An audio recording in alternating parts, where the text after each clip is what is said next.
Day 215, the written prayer. Throughout human history, prayer has been a significant part of how we live. We pray in countless ways: memorized prayers, rituals, songs, meditations, lamentations. Some people dedicate their entire lives to prayer. Entire societies and monasteries have formed around particular types of prayer. One form that often gets overlooked is the written prayer.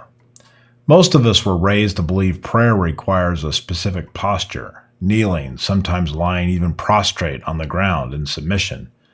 I do not dismiss this. I think it is valid.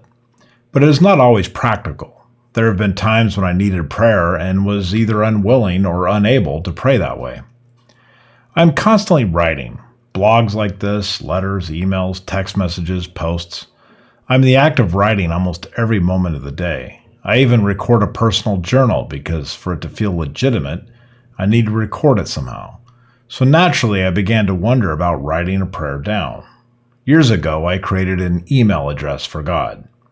I know that sounds easy to make fun of, and I have laughed at myself for even contemplating the idea, but the concept does have merit.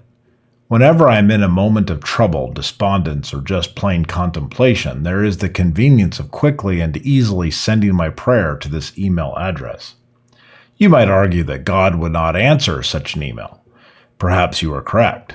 I would argue that even though God may not be receiving my email in an actual inbox, the very idea that God listens and understands us would mean He is listening to any and all communication coming from me, regardless of the method.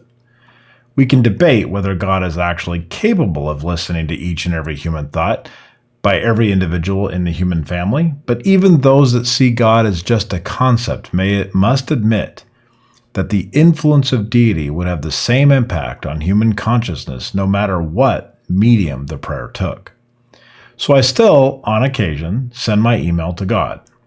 I've never opened this email box. I have no idea if it even gets spam, but it is an address. If I personalize God to such an extent that the deity I believe in is addressable in the most common way I communicate, does that lessen or increase the power of that God in my life? The question sits with me.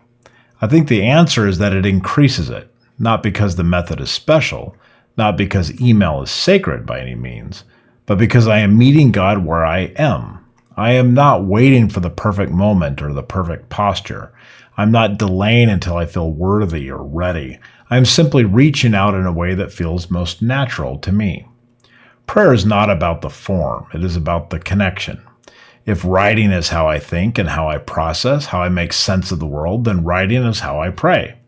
The medium does not diminish the message, it clarifies it.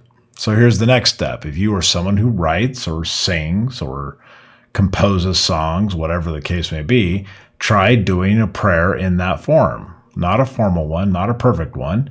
Just write down what is on your mind. Address it to whatever you believe is listening. Send it somewhere, even if that somewhere is just a file on your computer. See what happens when you stop waiting for the right way and just start with your way.